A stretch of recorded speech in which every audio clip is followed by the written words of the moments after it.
में पोटेंशियोमीटर। ठीक है, लास्ट टॉपिक है चैप्टर 13 का एंड इम्पॉर्टेंट भी है, शॉर्ट क्वेश्चन के लिहाज से भी, लॉन्ग भी आ जाता है पेपर में। कहता है डिफाइन करें व्हाट इज़ पोटेंशियोमीटर। तो पोटेंशियोमीटर सबसे पहले तो हमें पता होना चाहिए, ठीक है, कि इट इज़ अ डिवाइस। हमारे पास क्या है, ये एक डिवाइस है। ठीक है, इट इज़ अ डिवाइस।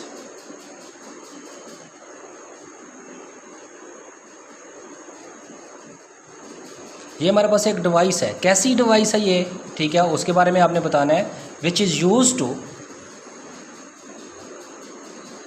ठीक है, which is use to measure,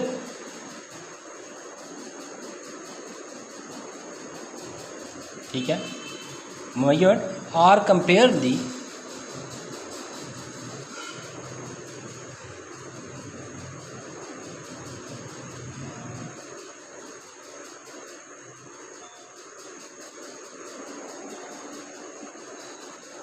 potential difference,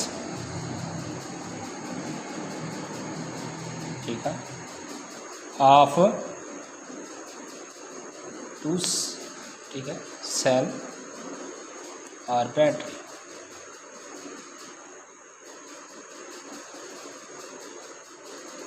कि ये एक ऐसी डिवाइस है जिसकी मदद से या तो हम पोटेंशियल डिफरेंस को मेजर कर लेते हैं या फिर कंपेयर कर लेते हैं। इसका मतलब क्या हो गया, ये कंपेयर भी करती है और मेजर भी करती है। अब क्वेश्चन ये है कि ऑलरेडी हमारे पास वोल्ट मीटर था या हमारे पास, ठीक है, बाकी डिवाइसेस थी, तो पोटेंशियोमीटर की क्यों ज़रूरत पड़ी। तो याद रखना है आपने कि ये एक्यूरेसी के साथ मेजरमेंट देता है। क्या करता है ये, एक्यूरेसी।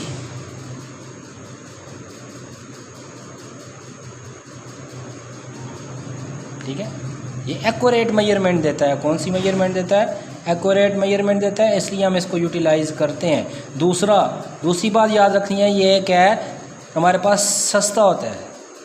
ठीक है,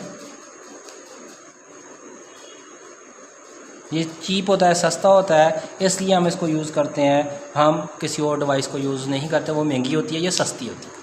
उसके बाद नेक्स्ट हमारे पास है कि इसका प्रिंसिपल क्या है।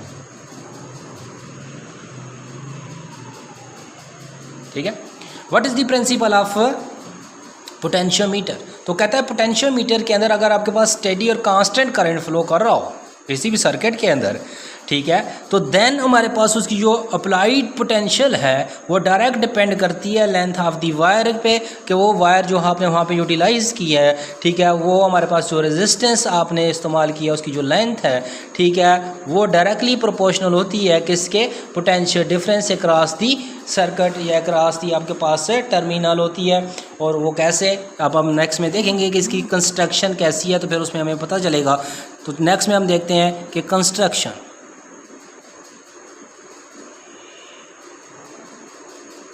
तो कंस्ट्रक्शन में क्या कहता है, कंस्ट्रक्शन में ये कहता है कि हमारे पास ये देखें, इस तरह की हमारे पास एक वायर है जिसमें हमारे पास एक रजिस्टर लगा हुआ है आर, ठीक हो गया, और इसको हमने क्या किया है, इस सेटअप को हमने यहाँ पे बैटरी के साथ जोड़ दिया है, ठीक हो गया। और इस बैटरी के साथ जोड़ने के बाद हमने क्या किया, इसके साथ हमने एक पॉइंटर की लगाई और इस पॉइंटर की को इसके दरम्यान में यहाँ पे ले आई।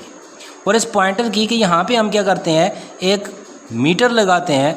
ठीक है, वो हमारे पास क्या है कि वो कौन सा मीटर हम लगा सकते हैं यहाँ पे, वो हम क्या लगाएंगे, गैल्वानोमीटर लगाएंगे, जो कि डिटेक्ट करेगा करंट को। ये हमारे पास ईएमएफ सोरा पोटेंशियल डिफरेंस, ये हमारे पास क्या है, रेजिस्टेंस है, ये पॉइंट ए है और ये पॉइंट बी है, ये कॉन्टैक्ट पॉइंट है जिसको हम पॉइंट सी कह देते हैं। दैट इज़ द कंस्ट्रक्शन है। ये हमारे पास क्या है, कंस्ट्रक्शन किसकी, पोटेंशियोमीटर। नेक्स्ट में हमारे पास कहता है, तो ये हमारे पास अगर इसकी है तो वर्किंग क्या होगी, मीन इसके अंदर ये work as a potential divider कैसे काम करता है। तो नेक्स्ट में हम इसकी देखते हैं वर्क। देखिए, हम इसकी वर्किंग के ऊपर जाते हैं। तो वर्किंग के ऊपर हमने कहा कि हमारे पास ये एज अ पोटेंशियल डिवाइडर काम करता है। ठीक है, अगर पोटेंशियल डिवाइडर काम करता है तो हमारे पास तो फार्मूला क्या था, EMF is equal to IR। अगर हम यहाँ से करंट की वैल्यू देखें यहाँ पे, तो करंट की वैल्यू क्या होती है, EMF ओवर R। इसको कह देते हैं हम इक्वेशन नंबर 1। क्लियर हो गया। अब इसी तरह अगर हम देखें तो हमने कहा कि हमारे पास ये 2 पॉइंट्स हैं, ये पॉइंट ए है, इसके दरम्यान ये रेजिस्टेंस लगी हुई है, ये पॉइंट हमारे पास बी है, ये इसके साथ इंडक्टर, ठीक है, इंडिकेटर है यहाँ पे गैल्वानोमीटर, और इस ठीक है इसके साथ से हमारे पास जो है ये कनेक्टिंग की है जो कि पॉइंट सी के ऊपर कनेक्ट की हुई है। आप देखें हमारे पास बी और सी या ए और सी, इसके दरमियान रेजिस्टेंस अगर हमने फाइंड करनी है तो दैन हमारे पास क्या हो गया, हम कहते हैं वी ए सी को हम देख लेते हैं। अगर वी ए सी को देखें तो हमारे पास फार्मूला तो बन जाएगा आई, और आर सी है तो हम स्मॉल आर लिखेंगे, क्योंकि हम छोटी रेजिस्टेंस होल रेजिस्टेंस की बात नहीं कर रहे। अब इसमें आई की वैल्यू कर, ठीक है, इक्वेशन 1 से देखें तो V A C is equal to E over capital R and two small r. ये हमारे पास जो फार्मूला बन गया, ये पोटेंशियोमीटर का एज ए डिवाइडर है कि ये डिवाइडर के तौर पे किस तरह काम करते हैं। अगर हम कंपेयरिंग, ठीक है, या मेजरिंग ईएमएफ की बात करें, इसकी बात करें ईएमएफ की, कंपेयरिंग और मेजरिंग की बात करें, तो दैन उसके लिए फिर हमारे पास क्या होता है, तो उसके लिए अगर हम देखें तो हमारे पास ऑलरेडी कंपेयर करना होगा, तो कंपेयर के लिए हमारे पास दो चीज़ों का होना ज़रूरी है, तो इसलिए दूसरी चीज़ ये भी देखनी चाहिए। अब हम यहाँ पे ये भी देखेंगे तो हमारे पास इसको, ठीक है, को कंपेयर कैसे करेंगे। तो कंपेयर करने के लिए सबसे पहले तो हमें पता होना चाहिए कि हमारे पास जो है ये आर का एल के साथ कोई रिलेशन है, और अगर हम देखें तो आर डायरेक्ट डिपेंड करता है किसके, एल के, ठीक है। जितना हमारे पास रेजिस्टेंस ऑफ द वायर ज़्यादा होगी उतना ही लेंथ ऑफ द वायर भी हमारे पास क्या होती है, ज़्यादा होती है। ये हमारे पास फर्स्ट टॉपिक में पढ़ा था कि resistance of the wire directly proportional to the length and inversely proportional to area of the substance या मटेरियल। अब ये इस चीज़ को अगर देखें तो हमारे पास क्या हो गया, अगर स्मॉल आर है तो उसके लिए स्मॉल एल लिखेंगे, कैपिटल आर है तो उसके लिए कैपिटल एल लिखेंगे, ये ध्यान में रखना है।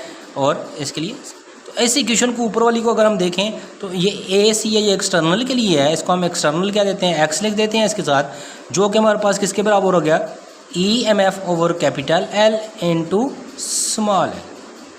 क्लियर हो गया। और अगर हम इसको सादा लफ्ज़ों में लिखें तो हम इसको ऐसे भी कर सकते हैं, E external is equal to small L over capital L into E. ये हमारे पास जो इक्वेशन बन गई है ये हमारे पास किसके लिए है, कंपेयरिंग के लिए या मेजरमेंट ऑफ ईएमएफ के लिए हम इसको यूटिलाइज करते हैं। नेक्स्ट में हम देखते हैं कि कंपेयरिंग के लिए क्या करना पड़ेगा। अगर हम कंपेयरिंग की बात करते हैं तो देखें हम ईएमएफ 1 के लिए लिखेंगे तो क्या हो जाएगा, L1 ओवर कैपिटल है ई, इसको इक्वेशन नंबर 2 कह देते हैं, 1 ऑलरेडी थी। इसी तरह 2 के लिए लिखेंगे तो 2 is equal to L2 over L EMF, ये इसको इक्वेशन नंबर 3 कह देते हैं। अब हमने कहा कि हम कंपेयरिंग के लिए करना चाहते हैं, तो कंपेयरिंग के लिए क्या होगा, फिर 1 और 2 को डिवाइड कर लेते हैं, E1 2 और 3 को ओवर 2, तो हमारे पास यहाँ पे क्या आ जाएगा, तो हमारे पास ऊपर आ जाएगा L1 E over capital L divided by L2 E over capital L। ये स्मॉल एल है, ये आपने ध्यान में रखना है। ये L से कैंसिल, E से कैंसिल, तो EMF 1 over EMF 2 is equal to small L1 over small L2। तो ये हमारे पास फार्मूला बन गया कंपेयरिंग के लिए कि अगर हमारे पास इनमें से कोई भी चीज़, तीन चीज़ों, ठीक है, गिवन होगी तो चौथी चीज़ को हम क्या कर सकते हैं, मेजर कर सकते हैं। तो कहता है यूजेस ऑफ पोटेंशियोमीटर क्या है। तो सबसे पहला यूज़ तो आपने देख लिया कि ये EMF फाइंड करने के लिए होता है। दूसरा आपने यूज़ ले लिया कि ये कंपेयरिंग के लिए भी होता है। तीसरा ये यूज़ इसका ये है कि ये पोटेंशियो डिवाइडर पे तौर पे भी इस्तेमाल होता है। और चौथा यूज़ हमारे पास ये है कि ये internal resistance of the cell, कि किसी भी सेल की जो इंटरनल रेजिस्टेंस है, कि ये आपके पास कोई सेल है, इसके अंदर कोई लिक्विड है, या आपके पास कोई भी चीज़ पड़ी हुई है, ठीक है, और इस लिक्विड के अंदर जो इसकी रेजिस्टेंस है, इस रेजिस्टेंस को अगर मेजर करना है मीन स्मॉल आर, तो उसकी वैल्यू को भी यहाँ से फाइंड कर सकते हैं। और फार्मूला आपके पास ऑलरेडी है, और क्या है, ठीक है, VAC इज़ इक्वल टू, यहाँ पे हमारे पास क्या था, E over capital R into small r। इसकी वैल्यू हम फाइंड कर सकते हैं इस फार्मूले की मदद से भी। तो इसका मतलब ये हो गया, these are the uses of potentiometer and that is a important topic. तो ये था हमारा लास्ट टॉपिक इस चैप्टर का। नेक्स्ट हम देखेंगे exercise of that chapter, important short question and MCQs and numerical. तो वीडियो को आपने लाइक करना है, सब्सक्राइब करना है, और आपको अगर ठीक है पसंद आए तो शेयर भी ज़रूर करना है। ओके, अल्लाह हाफिज़।